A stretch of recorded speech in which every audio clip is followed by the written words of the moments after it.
So this is what the power steering fluid looks like when it is new and when it is 60,000 miles old, as you can see.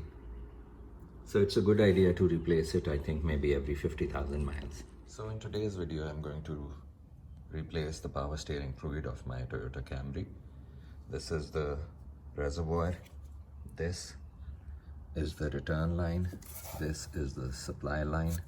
So the thinner, the lesser diameter is the return line. I'm going to remove it later on, but for now I'm going to drain and remove all of the old fluid from here using a turkey baster. Here it is.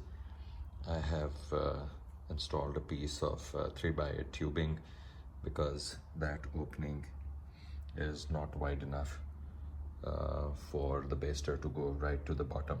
So I'm going to use this to drain it.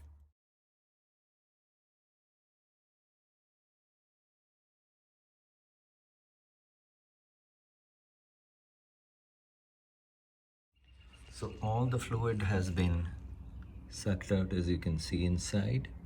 So now the time is to remove this clamp and remove this hose. So removing this return line turned out to be quite a challenge. I thought it would be easy, but it was not. First I tried regular pliers, then a screwdriver, then finally what got the job done was a nose plier, as I had to pry it back. So it was not easy. So after removing the return line, I inserted the 3/8-inch tubing in there to collect all of the fluid which was being drained. About this tubing, which I have put here, it's a 3/8-inch inside diameter tubing to make sure it is higher than the reservoir level, so that once the reservoir is filled with fluid during this flushing procedure, the fluid from this return line does not go out. So as you can see, there is some fluid in here which represents the level in this. So now the next step is to raise the front end of the car with a jack. This will allow me not to run the engine and be able to turn the wheels easily.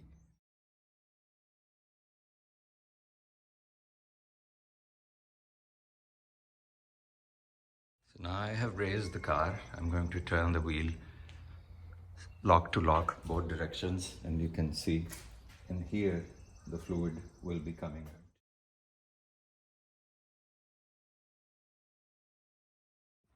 So after a couple of turns, all of the fluid from the system has been drained. Now I'm going to fill it up with fresh fluid. Again, do the same thing so that the new fluid also comes through the system. So I have filled it with the fresh fluid. I'll start turning the wheel lock to lock again. You can see the fluid coming from here. This is the last cycle that I'm going to do.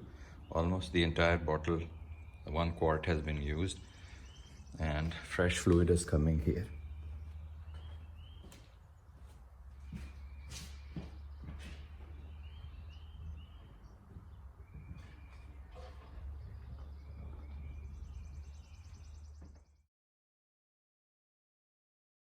So before installing the pipe, I am doing inspection. As you can see, this is damaged from here. So I don't have a new pipe at this time. There is a small piece, I think 7 or 8 inches, this piece, leading up to a metal tubing. So I need to order this and replace it at a later time. That is probably going to cause some drip leakage. So I'll see if I have a Jubilee clamp and I'll use it over here. So just like removing that return line was not easy, similarly installing it back was also not easy. It required quite a lot of effort, but it was done. So now that everything is done, I'm going to fill up the level to bring it to the normal level.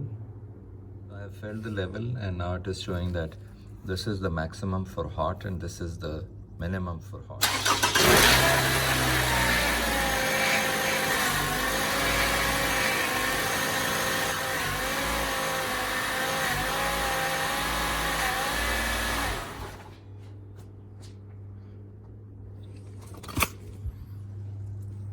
So the level has dropped a little bit. I'll just add a little bit more fluid and we are good to go.